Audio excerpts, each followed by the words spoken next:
Bonjour, bonjour à vous tous et merci d'être là. Et bonjour, bonjour Dany Laferrière. Bonjour. Non, j'essayais de demander aux techniciens si on pouvait voir mieux. J'aime bien voir les gens C'est à vrai que qui là, on je voit rien. parle. Oui, si c'était possible. Ah, voilà, je vois les gens. Donc Dany, pour cette rencontre consacrée à la lecture, donc nous allons parler avec Dany Laferrière, le lecteur, qui n'est pas complètement différent de Dany Laferrière, l'écrivain, on va le voir. Je vous présente brièvement, parce qu'évidemment tout le monde vous connaît, mais néanmoins, voici plus de 30 ans qu'on vous connaît, qu'on vous lit. Comment faire l'amour avec un nègre sans se fatiguer, c'était en 1985. Premier jalon de ce grand œuvre que vous appelez votre autobiographie américaine. On peut citer parmi tous ces livres, il y en a plus de 20, aussi, plus de 30, pardon, 30 piles. On peut citer en 2009 L'énigme du retour qui vous a valu de recevoir le prix Médicis. L'année suivante, Tout bouge autour de moi. En 2013, vous avez été élu à l'Académie. Et là, vous avez publié cette année deux... Oui, mais j'admire cette coordination incroyable. C'est les 30 livres que, s'il vous plaît, personnellement, Allez-y. en toute vanité, avec un seul doigt, la plupart réécrits 3 fois, 30 000 pages. Voilà. Bravo.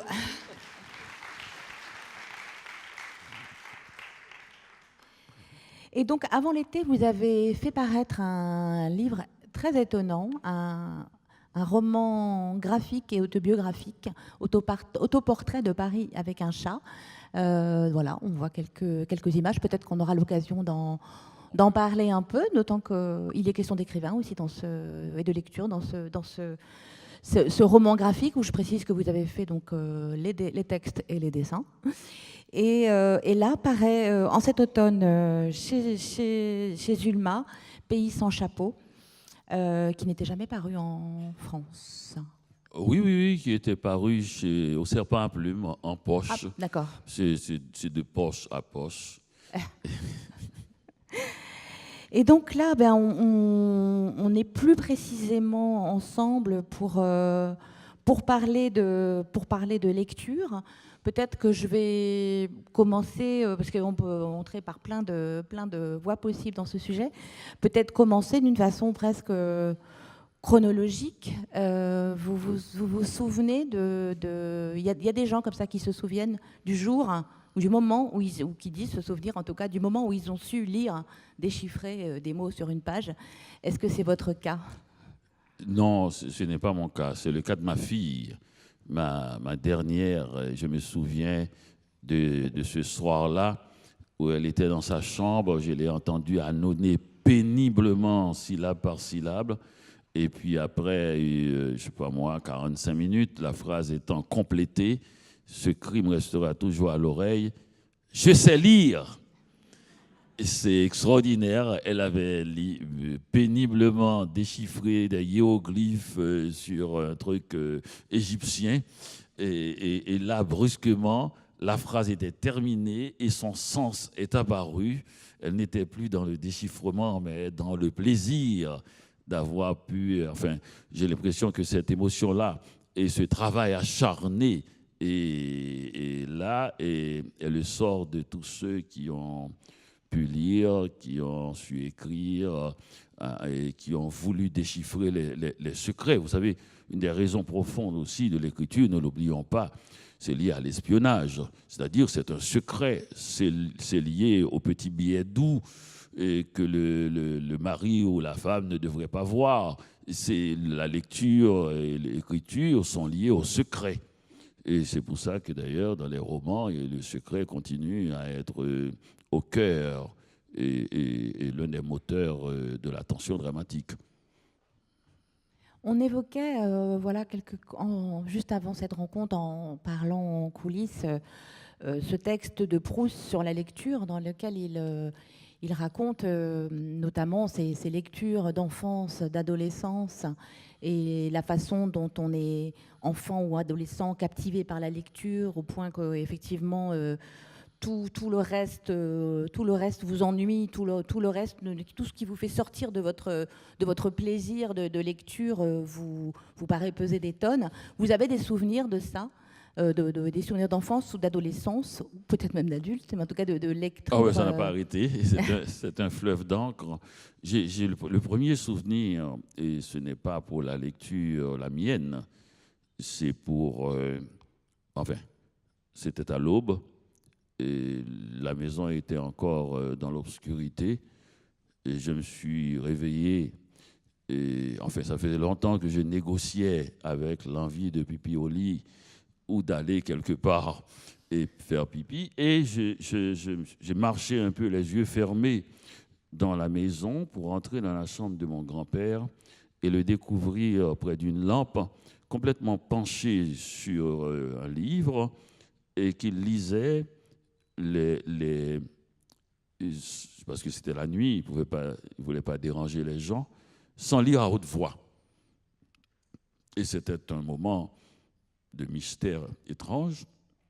Moi-même, je lisais toujours à haute voix et ma grand-mère me lisait des choses, des petites histoires à haute voix. Donc la lecture, pour moi, passait par l'oreille et je découvrais qu'elle pouvait passer par les yeux. Il bougeait la tête de gauche à droite et recommençait à chaque fois. Les lèvres bougeaient légèrement, aucun son. Et j'étais devant un grand mystère, c'est-à-dire la beauté du spectacle, de voir mon grand-père être absorbé totalement par la page, être en situation aussi de soumission. Mon grand-père, je ne l'ai jamais vu sans veston. C'est un homme austère que j'ai décrit dans l'odeur du café, qui n'aimait que les roses et les tracteurs. Donc, mon grand-père, et le rapport que j'avais avec lui, c'était qu'il m'envoyait avec un seau en plastique aller chercher de l'eau à la fontaine et revenir pour arroser les roses, et je courais. Donc, c'est un homme qui avait un corps douloureux aussi, beaucoup de douleurs, beaucoup de blessures, beaucoup de choses qui lui mangeaient le corps. Et donc, je voyais le médecin venir faire des piqûres. Et je le voyais cette fois-ci. Il était officier d'état civil et maire adjoint de Petit Goâve, premier assistant. Donc, c'était un notable, toujours un peu sévère. Et il était soumis à la page. Il balbutiait sans mots, et comme si c'était un enfant. Alors, j'étais impressionné. Quant à mes propres lectures, elles ont commencé beaucoup plus dans des lieux, que je me souviens des lieux beaucoup plus que des livres, sous le lit, dans l'armoire, sur les branches d'un petit... c'était un amandier, beaucoup plus qu'un manguier. On a des manguiers, mais c'était plus bas. Je pouvais monter sans affoler ma grand-mère, qui disait toujours, moi j'ai dit, mais vous n'avez pas de compte à rendre si je tombe, puisque ma mère, vous êtes sa mère, vous avez autorité. Elle dit, j'ai autorité sur ta mère, mais pas sur toi par rapport à elle. Tu es son fils. Alors j'aurai à rendre des comptes, et à mon âge, je ne peux pas faire un enfant pour rendre un enfant. Enfin, donc c'est pour ça que j'étais réduit à l'amandier. Mais je lisais toujours dans des zones d'équilibre ou des déséquilibres. C'est des zones compliquées. La lecture, des fois, je me mettais sur le dos, je mettais mon pied sur la chaise. Je n'ai pas compris pourquoi les enfants aiment bien lire en situation inusitée. C'est plus tard que j'ai compris. Les enfants n'aiment pas les jeux assis. C'est étrange, des gens qui s'assoient. Et donc, pour faire ils sont obligés d'être immobiles. Donc, ils cherchent un moyen d'avoir le corps qui donne l'impression qu'un événement peut arriver n'importe quand. Et c'est pour ça qu'ils créent cette condition d'inconfort ou de déséquilibre possible pour pouvoir faire un jeu qui oblige d'être immobile. Et Proust, merveilleusement, dans son livre, parle aussi de ce déséquilibre. On n'a plus faim, l'heure du repas passe et il est plongé dans son livre, plus rien n'existe pas. Donc j'ai retrouvé ce moment extraordinaire qui continue dans ma vie, Je continue. Après, je lisais et pour aller à l'école. Ça me coûtait parce que je marchais avec ma sœur, je mettais une main sur son épaule pour qu'il n'y ait pas d'accident et je lisais, parce que je lisais tout le temps. Tout le temps, tout le temps, tout le temps. Et le pire, sans le savoir, parce que j'avais une absence de moi-même au point de ne pas savoir que j'étais en train de lire. Alors ma mère disait toujours à ma sœur, va, suis-le. Alors quand je prends un livre pour sortir, suis-le. Donc j'étais suivi, j'étais repéré, au point qu'à l'école même, j'étais repéré. Il y a quelques années, à New York, j'ai rencontré un ancien camarade de classe qui m'a dit, je vais te montrer quelque chose. Alors il m'a montré le cahier de l'école, les photos de classe, de toutes les classes qu'on a fait ensemble, de la 6e jusqu'à la philo. Il m'a dit, regarde les photos, qu'est-ce que tu remarques? Okay? Il m'a dit, tu es toujours à côté de moi. J'ai dit oui. Il dit, c'est le directeur qui m'a demandé. Et qu'est-ce que tu remarques après? Eh bien, il dit, ben, regarde bien. Eh bien, j'étais le seul en train de lire. Il dit, j'étais placé là pour t'empêcher de lire au moment de la photo, mais je n'ai jamais réussi. Tu baisses le livre et puis tu le remontes à une telle vitesse que le flash t'a toujours pris en train de lire ou bien tout près. Donc, je n'ai jamais réussi à te prendre désarmé, comme on pourrait dire. Maintenant, enfin, je ne sais pas si c'est depuis que vous êtes un grand garçon, vous ne lisez plus en position de déséquilibre, mais vous lisez volontiers dans votre baignoire. Vous avez même un spectacle, un spectacle, oui, on peut dire, un spectacle, une performance que vous avez donné plusieurs fois en public, où vous lisez dans votre baignoire pour... voilà, mais pourquoi vous faites dans votre baignoire? J'ai cherché, mais je ne suis pas le seul à le faire. J'avais découvert ce luxe en arrivant à Montréal, la baignoire. Vous n'avez pas idée. D'abord, c'est étrange de le faire et on a des problèmes d'eau en Haïti. L'idée de la baignoire, c'est équivalent pour nous de l'idée de Cléopâtre se baignait dans un truc fait avec du lait d'agneau, d'agnelle, enfin des trucs qui nous envoient toutes les impératrices ou romaines qui font ça. Eh bien, c'est l'eau. C'est l'eau en Haïti. Si vous n'êtes pas un grand bourgeois, on ne vous surprend pas dans un contexte pareil. Alors, j'arrive à Montréal, où même les petites chambres pas chères, et c'était ma prérogative, ont une baignoire. J'avais une magnifique baignoire rose, et je me glissais là-dedans, et je lisais. J'avais été à l'université pendant 1 mois seulement de toute ma vie, et le deuxième cours, le professeur, c'était une femme d'ailleurs admirable, mais il nous a demandé de trouver les limites de Weber. Je ne connaissais pas Weber, voir ses limites. Donc j'ai pensé que c'était une plaisanterie, que l'université faisait de mauvaises blagues.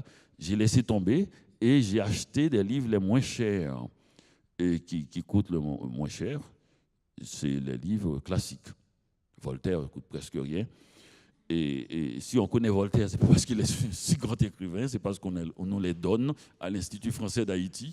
Et c'est parce que, oui, c'est pas par hasard. Il est tellement écrivain, comme Shakespeare, il est tellement grand écrivain qu'on connaît son nom, mais non, pas du tout. Pas du tout. Le Goethe aussi, l'Institut Goethe fait de la propagande. L'Institut français fait de la propagande pour Voltaire et Hugo. L'Institut anglais fait de la propagande pour Shakespeare. L'Institut espagnol fait de la propagande pour Lope de Vega. Et c'est pour ça que leur nom nous arrive. Donc, si vous voulez faire connaître mon nom, enfin,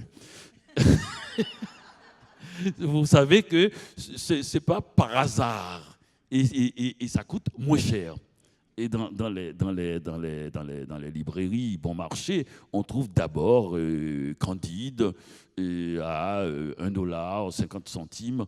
Donc j'ai pris tous ces classiques-là dont je ne lisais que des extraits en Haïti, parce qu'on ne peut pas faire autrement, s'acheter les livres, on n'a pas l'argent totalement. Et là, je pouvais lire complètement.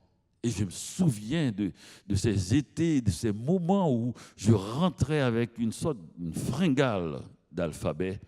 Je rentrais dans ma chambre et il n'y a pas de tel luxe. Je me glissais dans la baignoire. Et l'une des raisons après coup, malheureusement, j'ai lu Freud. Et je me suis dit peut-être que la baignoire, c'est le ventre de ma mère et le liquide amniotique. Et que si je mets un petit peu de bleu, ça donne la mer des Caraïbes. Et qu'un exilé qui est tout seul en plein hiver, quand il fait moins 35 depuis 2 semaines, peut se retrouver dans sa Caraïbe et en lisant, mais seulement lire dans la baignoire nécessite une exécution complexe. Il faut renouveler l'eau chaude sans bouger. On le fait avec le pied. Il ne faut pas mouiller le livre qu'on est en train de lire, donc il faut une petite serviette tout à côté, des fois jetée sur le livre.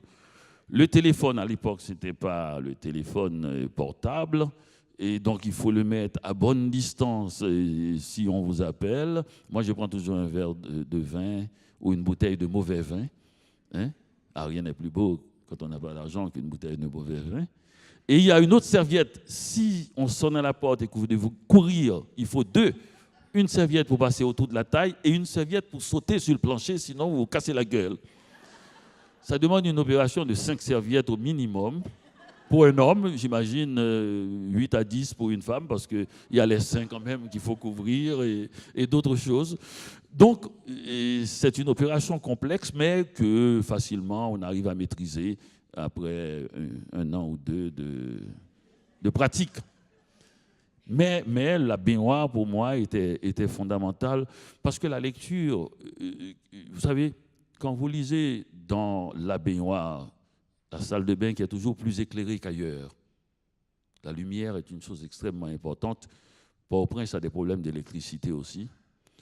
Et donc, quand vous lisez dans la baignoire, la salle de bain qui est toujours plus éclairée qu'ailleurs, je n'ai jamais compris pourquoi, les lumières vives de la salle de bain, on voit bien que c'est une salle qui n'a pas été faite pour les femmes, parce qu'il faut tamiser la lumière encore un peu. Et là, on la met la plus vive qui soit. Et aussi, c'est chaud. Il y a quelque chose, quand on ferme la porte, on se sent hors de l'univers. Et c'est pour ça que ces livres que je lis, c'est toujours, je relis dans la salle de bain. Je lis au lit, mais je relis. Je prends des livres amis. Et les livres amis, pour un jeune écrivain ou qui tente d'écrire, ce sont les romans moyens. Parce que l'idéal, c'est qu'on lit des classiques. Et puis après, pour le contemporain, on ne cherche pas les jeunes gens agressifs qui veulent écrire des chefs-d'œuvre. On cherche les gens qui écrivent comme ça, au fil de la plume, et qui donnent cette impression, d'abord, d'amitié. J'appelle ça les livres amis, qui consolent, jusqu'à vous consoler parfois en vous disant « Ah, mais j'aurais pu faire mieux ». On n'a pas tout le temps en train de lire les chefs-d'œuvre. Hein. L'esprit humain demande aussi une variété de produits. Sinon, hein. Donc, on va en venir, on y arrive à ce moment du lien entre lire et écrire. C'est quoi ce processus? Je pense qu'ici, il y a énormément de lecteurs. Il y a moins d'écrivains dans la salle que de lecteurs. Tous les lecteurs ne deviennent pas écrivains.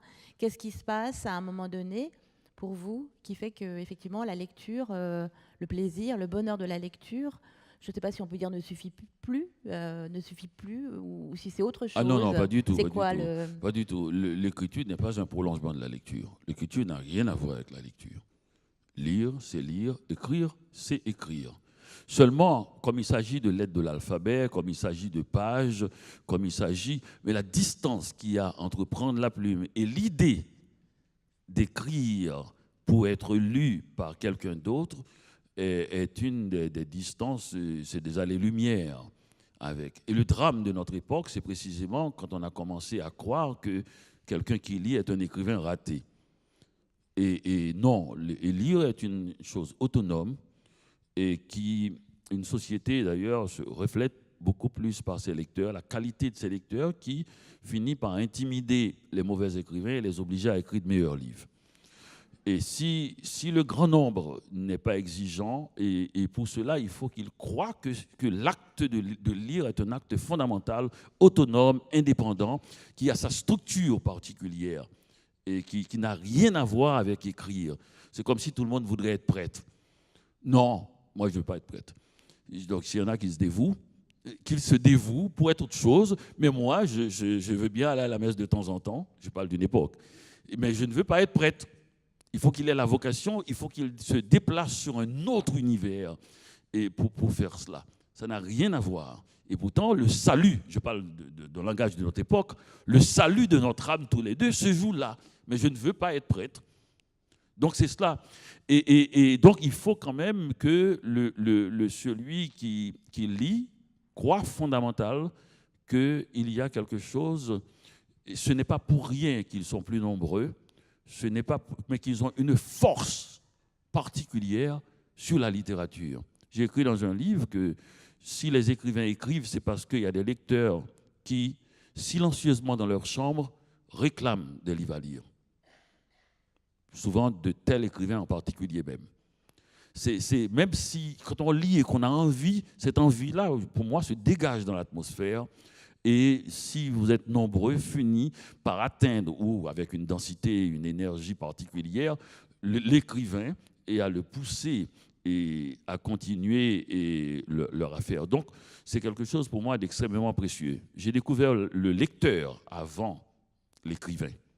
Quand j'étais à Petit Gouave, on ne connaissait pas d'écrivain. Comme disait ma voisine, l'écrivain, c'est quelqu'un qui, après sa mort, va vivre à la campagne. Donc, on ne connaissait pas cet être étrange avec une corne et licorne. On ne découvrait pas. Par contre, le lecteur, je le connaissais. Et chaque dimanche, ma grand-mère et moi, on faisait le tour du pâté de maison et on passait devant la galerie du notaire Launay. Alors, le notaire Launay, les dimanches, il avait une table qui faisait 10 fois cette table. Il s'asseyait sur la galerie au vu de tout le monde avec tout son attirail.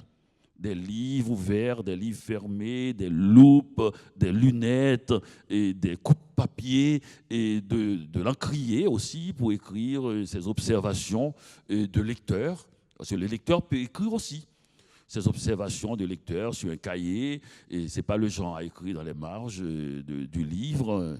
Et le livre est un livre de prière pour le notaire Launay. Et quand on passait, ma grand-mère me touchait en me disant « c'est un lecteur ». Hein? Quelle dignité. Plus tard, j'ai rencontré des lecteurs. Je ne sais pas si vous en connaissez, mais j'ai rencontré des lecteurs. Quelqu'un m'a dit, je vais vous présenter un ami, c'est un lecteur. Et je voyais, il dit, c'est un grand lecteur. L'autre ne dit pas non. Et il me dit, bonsoir. Oui, mais c'est un grand lecteur comme un grand écrivain. C'est le Tolstoï de la lecture. Mais oui, je connais beaucoup de lecteurs qui mériteraient le concours. C'est un grand lecteur qui mériterait un grand prix de lecture. Mais ce qu'on fait des lecteurs, on en fait une sorte de cobaye, pour tester les produits, en faisant des prix donnés par des lecteurs. Ce ne sont pas des cobayes pour tester les produits. On devait faire un prix pour les lecteurs, pas donné par les lecteurs. Pour qu'on sache qu'un tel, on le présente, c'est le concours 2018 de la lecture. Ce mec, il peut vous expliquer en détail Guerre et Paix. Et à 8 ans, il a convaincu son petit frère de lire l'Odyssée. Et son argument, parce qu'il a détesté l'Iliade, qu'il disait qu'il était une sorte d'annuaire de l'Antiquité avec tous les noms, vous savez. Et par contre, le second livre d'Homère était bien. En fait. Il en a écrit 2 seulement. Mais en fait... Là, vous avez reprendre la dignité du lecteur est une chose fondamentale pour la littérature elle-même. Parce que nous le saurons, hein, si les lecteurs deviennent plus exigeants. En tout cas, moi, je le saurai. Je verrai une longue queue, une longue file devant un poète au Salon du Livre de Paris. Tout le temps que je ne verrai pas cela, eh bien, je saurai que le niveau n'a pas encore monté. Parce que vous savez très bien devant qui sont les longues files. Oui, vous passez toujours à côté avec un certain mépris d'ailleurs. En secouant la tête, ça continue cette affaire-là. C'est quoi? Si avoir lu pendant 30 ans fait de nous des moutons qui lisent les mêmes livres sur les plages, eh bien, à quoi bon? À quoi bon? Donc c'est cela. Pour moi, la lecture est extrêmement... Souvent, par exemple, après la guerre et même un peu avant, on disait qu'un pays, une littérature se définit par ses critiques. Et c'est vrai. C'est vrai. Pour la littérature haïtienne, et quand même, Breton est allé, Il a demandé à voir les écrivains, on leur a présenté tous, sauf un type qui était imprésentable. Comment voulez-vous présenter un ivrogne sale à un poète notable de la littérature française, André Breton? Il a fini par le voir. Cet ivrogne sale s'appelait Magloire Saint-Aude, et Breton en parle ainsi. 2 ou 3 personnes peuvent se comparer à Magloire Saint-Aude aujourd'hui. Sinon, il faudra remonter à Nerval. Et tout ce qu'il veut, c'est la dent. Et comme elle dit, il est le dernier à pouvoir arrêter le sphinx. Et ce qui est vrai, il peut toujours faire des compliments. Hein. Quand on va dans les pays étrangers, on fait des compliments. Hein. D'ailleurs, les musiciens de rockstar, on leur demande « Est-ce que vous aimez Montréal ?» « Oui !» Et puis toute la foule dit « Oui », on ne sait pas pourquoi. Eh bien, Magloire Saint-Aude est encore un des grands poètes inconnus de notre univers. Et pour moi, le plus grand avec Walt Whitman en Amérique. Il est allé à la Martinique, il a fait le même compliment à Césaire. Eh bien, le nom de Césaire est répété plus souvent que celui de Breton depuis peut-être une trentaine, quarantaine d'années. Donc ça veut dire qu'il ne mentait pas, ce n'était pas un toast et à quelqu'un pour faire une petite chose un peu colonisateur, une chose. Donc un grand critique était important. Une littérature qui était jugée à la valeur de ses critiques. Quand Valérie Larbaud lit seul Borges et qu'il écrit son grand article, quand Pierre Drieux-La Rochelle, vous savez comment un Français intellectuel comme Drieux-La Rochelle, vous vous souvenez, et de Drieux-La Rochelle, peut lever le nez sur une littérature sud-américaine.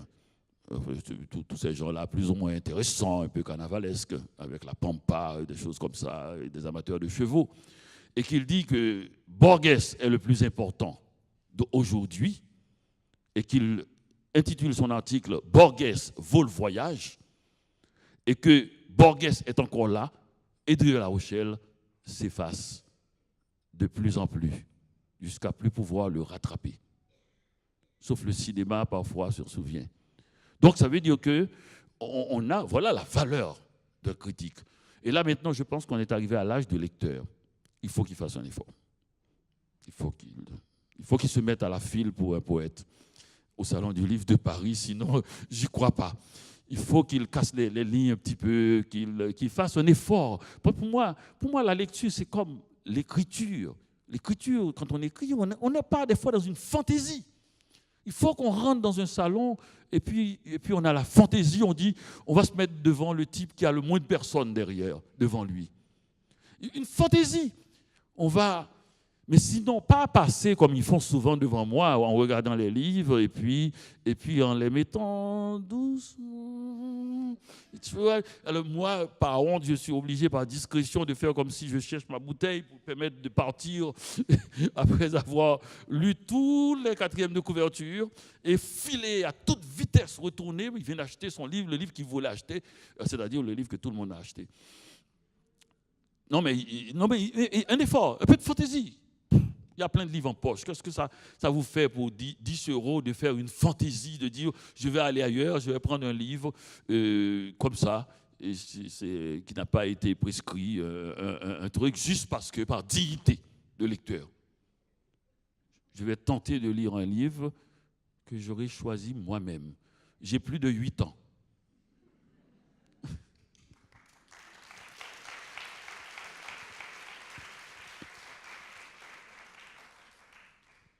Alors, l'un des liens, on a compris effectivement que lire, écrire, c'est pas la même chose. Néanmoins, vous faites un lien entre lire et écrire dans cette phrase. Et je crois que c'est dans Journal d'un écrivain en pyjama, qui est un livre important dans votre bibliographie, si on veut faire connaissance aussi à la fois avec l'écrivain qui donne des conseils aux jeunes écrivains et aussi avec le lecteur. Et donc vous écrivez, le pays d'un écrivain, c'est sa bibliothèque. Ah ben oui. Ah non, j'ai dit, si vous voulez écrire, si vous voulez lire, c'est deux choses différentes. Mais si vous voulez écrire, il faut avoir lu. Et on le voit d'ailleurs chez des écrivains extrêmement intéressants. Et à un moment donné, il y a une perte de souffle brutale, directe. On voit bien quand il a mis le frein.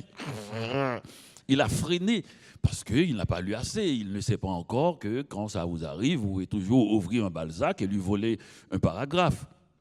J'appelle cette opération « faites payer les riches ». Le mec, il a écrit une quarantaine de livres, vous pouvez lui prendre un paragraphe. Mais si ben oui, mais pour cela, il faut avoir lu ce paragraphe-là. Et maintenant, il faut en faire quelque chose de bien. Et sinon, c'est du plagiat. Si vous savez quelque chose de bien, ça va. Ce paragraphe-là, il voulait aller ailleurs. Et d'ailleurs, tous ces livres, tous ces paragraphes, toutes ces idées empruntées d'un livre à un autre ne sont là que pour dire une chose. Nous sommes en train d'écrire le livre depuis la nuit des temps. Ce n'est pas possible, ce n'est pas vraisemblable, ce n'est pas acceptable que nous voulions autant écrire de livres différents. C'est faux. D'ailleurs, Borges l'a déjà dit, l'originalité est une superstition moderne. Ce n'est pas vrai. Nous écrivons sur 2 ou 3 thèmes, pas plus. Et puis quelques petits garnements veulent prendre des routes à côté et tout ça. Mais nous, la grande masse des écrivains vivants et morts, nous le rattrapons. Et nous finissons par le circonvenir et par le mettre dans la foule. Par prendre son thème qu'il croyait emporter ailleurs comme une sorte de petite trésorerie, nous finissons par le phagocyter et par en faire un thème qui est dans la structure même du livre. Non seulement nous écrivons, mais nous écrivons avec les livres. Cette grande tribu, et nous ne voulons pas que l'on sorte des rangs. Vous sortez des rangs, c'est bon parce que vous allez élargir la tribu puisque nous allons vous circonvenir. Borges raconte, vous allez entendre ce nom, hein, c'est mon écrivain préféré, raconte ce conte, tous les oiseaux, on leur a dit qu'il y avait le grand oiseau, le simurgh. C'est le grand oiseau. Et ils se mettent ensemble et ils partent à la recherche du grand oiseau, l'oiseau mythique. Et ils filent comme ça. Et à un moment donné, il y a un petit crétin qui se détache. Il va un peu à côté parce qu'il fait l'école buissonnière, il regarde un peu, il se détache et à un moment donné, il se tourne. Et il voit que l'ensemble des oiseaux formait un oiseau et que c'était le simurgh qui était à la recherche du simurgh. Et le simurgh bouge et finit par le rattraper et il rentre dans le simurgh. Et c'est ce que nous faisons. Nous faisons le simurgh et de temps en temps, il y a un petit jeune, Virgile l'a tenté, et d'autres jeunes gens plus ou moins audacieux, des jeunes filles du coin l'ont fait, et qui se détachent, mais le simurgh finit par le rattraper pour le mettre dans le grand oiseau.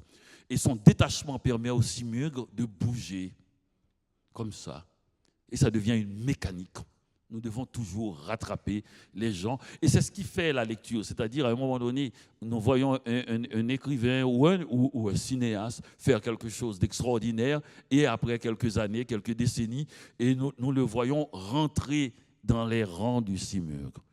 Ce n'est pas une mauvaise affaire de s'en détacher, ni une mauvaise affaire de rentrer encore dans les rangs pour cette grande promesse d'un grand roman qui est le fleuve d'encre, de sang et de vie que l'alphabet nous a promis.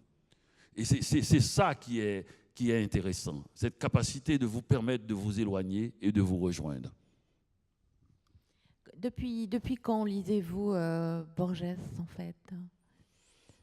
Ça date d'avant que vous commenciez vous-même à écrire? Oui. C'était pas trop avant, mais c'était à Montréal, à une librairie qui s'appelait la librairie Québec-Amérique, qui était dirigée par une dame et qui avec ses 2 filles. Tu vois, comme un conte de Maupassant. Elles ne vont pas me tuer, rassurez-vous.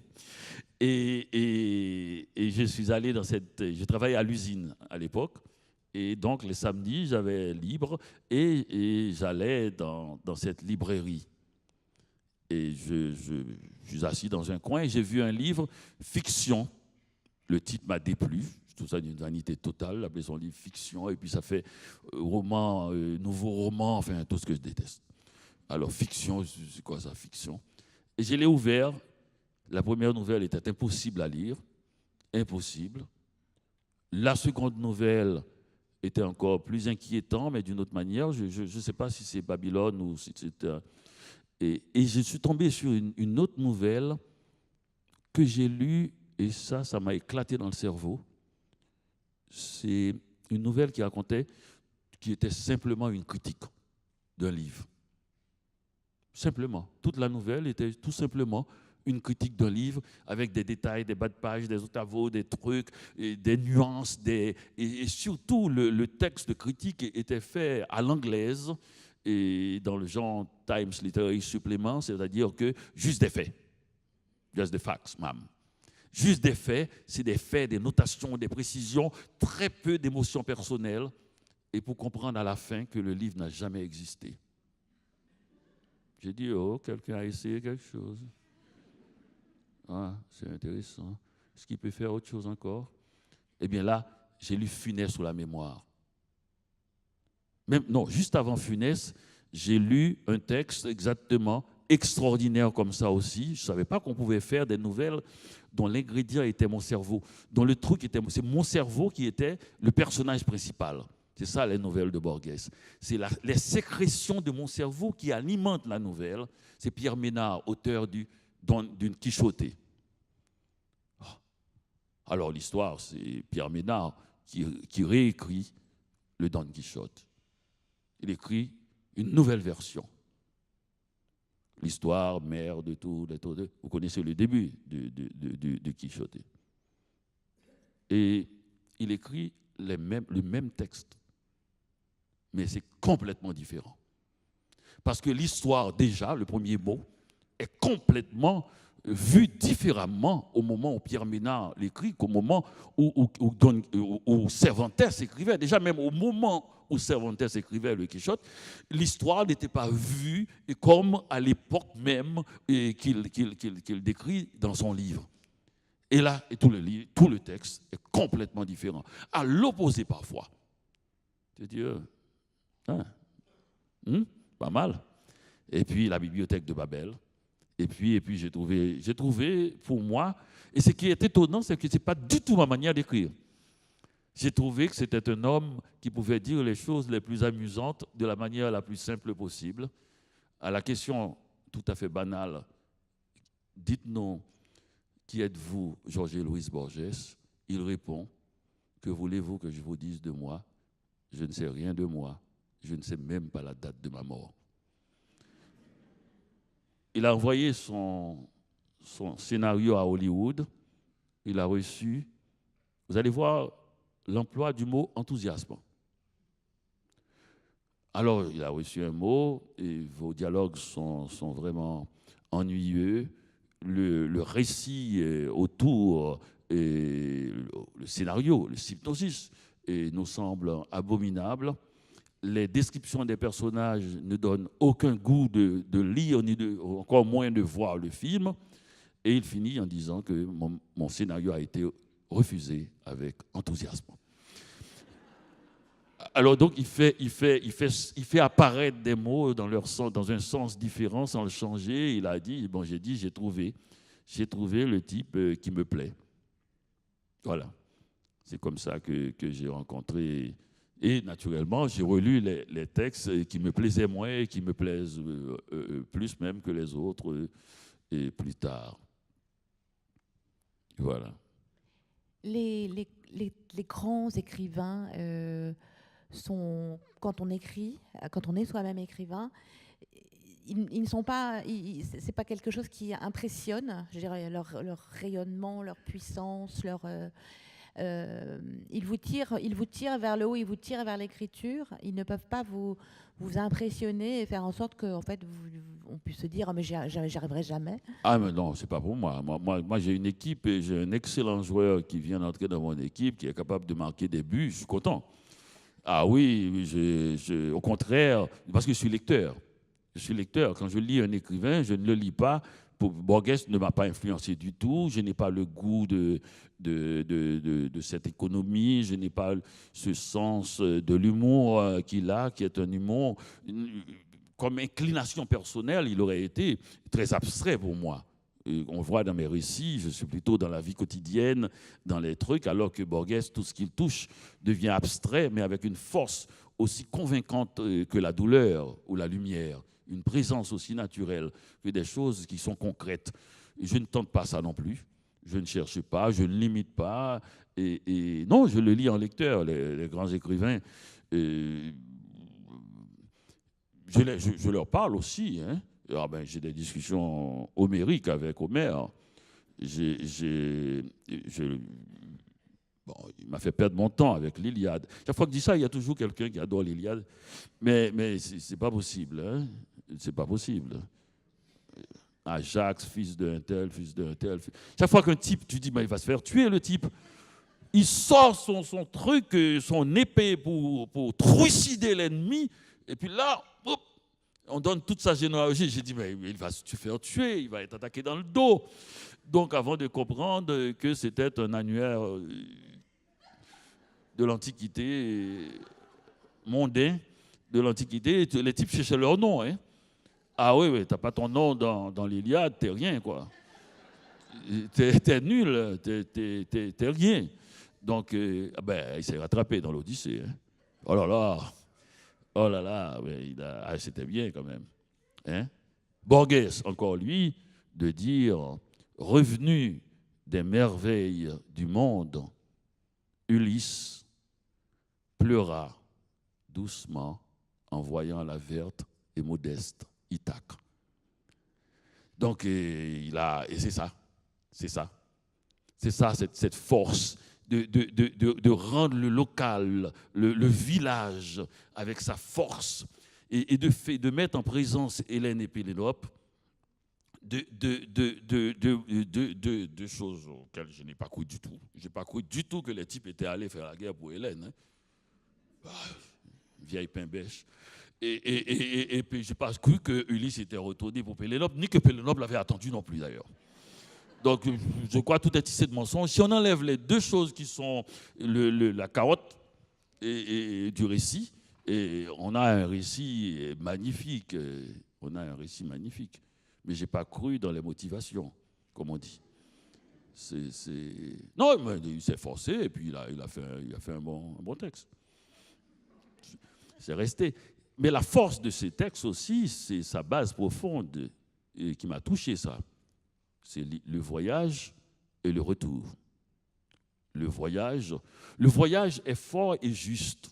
Vous savez, dans l'histoire de l'humanité, le plus fort argument du voyage a toujours été la guerre. Si vous lisez après les guerres, quelques 30 ans après les guerres, vous verrez le nombre de textes où les gens racontent leur aventure de voyage. C'est là que les très pauvres ont pu voyager. On ne l'a pas montré, hein, parce que la propagande est très forte. Mais quand les types montent dans les trains et qu'on voit les gens faire des saluts, les mamans, les épouses, les sœurs et tout, c'est cette scène qu'on a montrée dans les films. À l'intérieur, les gars commencent à rigoler. On s'est débarrassé de sa mère, de sa sœur, de sa femme, le type de son village. C'est le voyage qui commence. Après, ça va être effroyable, on va avoir tout. Mais l'idée d'être dans un train en mouvement, et tu n'as plus d'aide, tu n'as plus de rivaux, tu n'as plus on a visité Vésul, on a visité ta mère, on a vu ta sœur. Tu n'as plus d'emmerdement. Les mecs sont entre eux. Et c'est un voyage sans retour peut-être. Sans retour. C'est-à-dire que ceux qui ne sont pas retournés ne sont pas seulement ceux qui se sont fait tuer. Beaucoup de gens sont restés là-bas. Bye bye, mère patrie. Ils sont restés là-bas. Un voyage sans retour. Tu t'imagines la puissance. Tout est humain, hein, homme ou femme. Déjà en dormant seulement, nous pensons, nous nous débarrassons des petites tracasseries de la vie et nous le faisons seuls dans notre voyage du sommeil. Borges, encore une fois, quand il était petit, il avait 8 ans, le matin, il avait toujours tendance à rentrer dans la chambre de ses parents en leur disant « Papa, maman, je suis de retour ». Mais imaginez un voyage sans retour. Donc c'était ça la guerre aussi. c'est prendre le train qui ne revient pas. Et naturellement, de l'autre côté, beaucoup de gens sont heureux de s'être débarrassés d'un frère emmerdant. Tout, on a ce qu'on appelle le patriotisme. Il y a beaucoup de de babaye, mon vieux. Alors, outre Borges et Il n'y en a pas Homère, d'autres. est-ce qu'il y a quand même, est-ce que vous avez d'autres Poulain, voilà, exactement. Non, plein, j'ai dit, non, pas poulet. Ah bon. Plein. Et est-ce que ça évolue avec les années ou est-ce qu'il y a vraiment Borges, c'est une permanence? C'est une bonne question, c'est vrai. C'est-à-dire que Borges, encore une fois, je vais vous faire connaître Borges, hein, si ceux qui ne le connaissent pas, en le citant aussi nombreux. Je crois qu'un écrivain doit faire connaître au moins un écrivain. Je crois. Comme je pense qu'il vaut mieux lire un bon livre qu'en écrire un mauvais. Mais en parlant, Borges dit, et on en a parlé tout à l'heure à propos de la traduction des Mille et une nuits. Il adore la traduction de Burton parce que c'est une traduction extraordinaire. Burton a mis tous les gros mots possibles. C'était un homme un peu extravagant, mais d'une grande culture.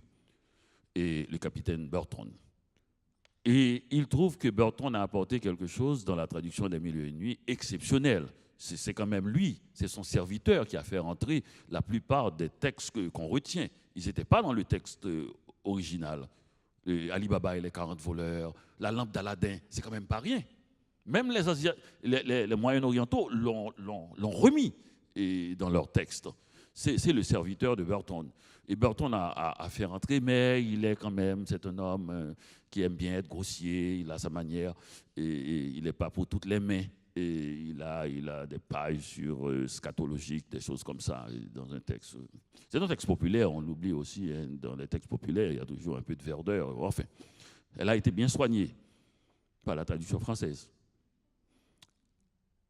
Madrus est un homme admirable. Et sa traduction est bonne, elle est même parfois excellente. Il y a tout. Galland est le moins bon, dit Borges, mais c'est mon préféré puisque c'est le premier que j'ai lu.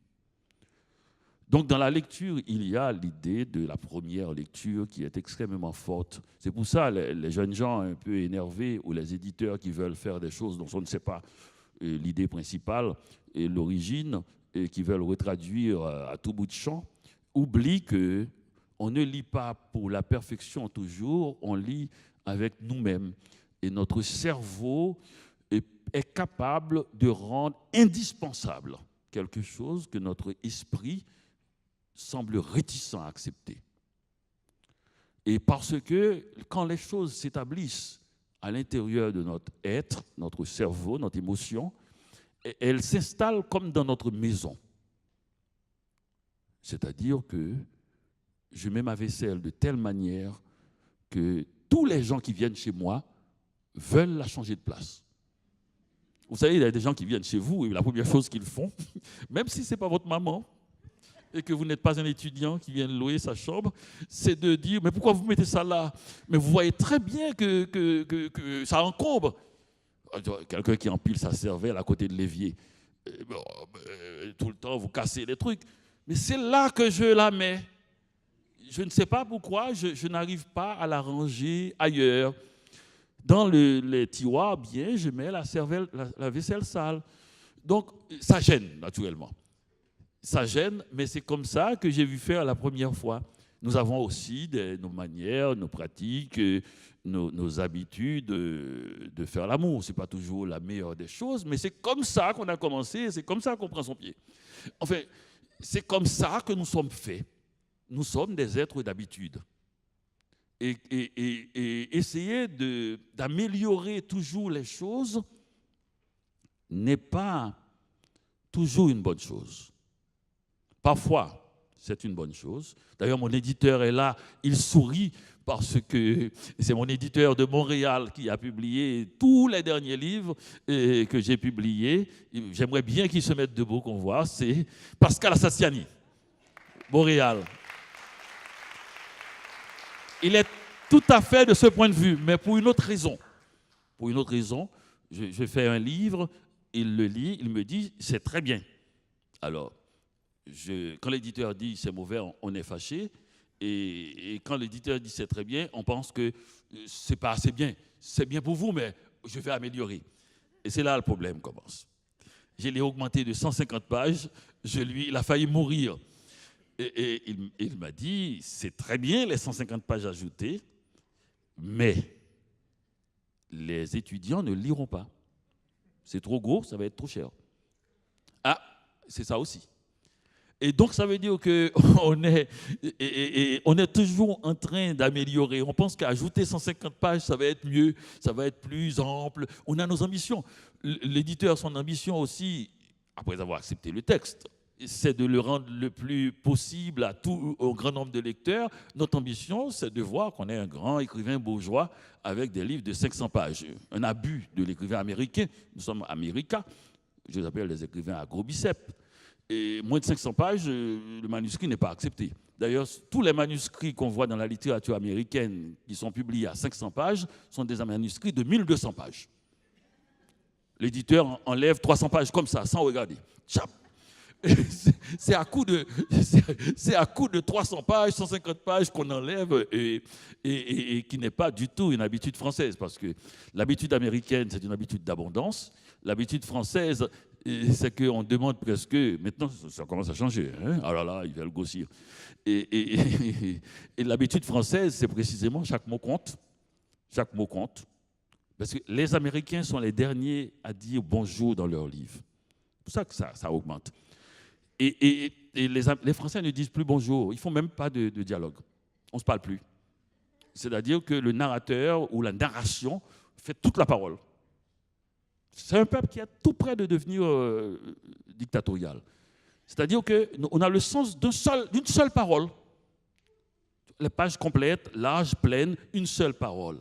Les Américains, qu'on dit un peu grossiers, brutal, avec la liberté, en fait, c'est eux qui continuent à faire des dialogues dans les livres. Et les gens parlent et se disent des choses incroyables. Comment allez-vous? Ça va, asseyez-vous. Vous savez, dans une série américaine, chaque personne qui croise un autre dit hi, hi, hi, hi, hi, hi, hi. Ils appellent ça small talk. Avant de commencer à dire quoi que ce soit, il faut parler, c'est extraordinaire, avec l'idée que celui qui vous entend ne vous écoute pas. Ah, qu'est-ce qui vous est arrivé? Essayez pour voir. Oh, ma mère est morte. Ah, très bien. Alors, vous prenez vous reprenez un petit fromage, là. Donc, cette parole essentielle pour le grossissement du livre, cette parole un peu comme ça qui surnage, dit beaucoup, en fait. Dit beaucoup. D'ailleurs, c'est pour ça que nous les lisons nous sommes affamés de les lire. Ça dit quelque chose de plus. C'est comme si une tentative de dire des émotions avec des choses de la vie ordinaire. Et c'est ça qui a fait régner cette littérature et ce cinéma sur la planète. Nous avons voulu dire des paroles essentielles pour dire une réalité fondamentale. Ils pensent qu'ils peuvent dire une réalité fondamentale avec des paroles qui ne sont pas essentielles. C'est une... donc, bonjour. Aïe, aïe, aïe, aïe, aïe, aïe, aïe, aïe, aïe, aïe. C'est incroyable. Hein. Et chaque fois, c'est sur une ligne. Hein. Comme à l'époque de Dumas, quand on vendait par ligne. C'est sur une ligne. Hein. Donc, c'est extraordinaire d'être entouré de ces jeunes gens à biceps. Des écrivains américains ont été importants dans votre parcours de lecteur, en tout cas. Ah, mais, disons presque un grand nombre, c'est le plus grand nombre, beaucoup plus en France. Il y a des pages que j'ai aimées, des premières pages du Neveu de Rameau, de Diderot, qu'un lecteur, pour moi, doit savoir par cœur, qu'il neige, qu'il dort. C'est mon habitude d'aller m'asseoir sur un banc du parc au Palais Royal, c'est moi. C'est magnifique. Mais Bukowski a été, pour moi, une découverte extraordinaire. Quand j'ai vu... c'est notre ami. Je ne vais plus le citer. Il se manifeste.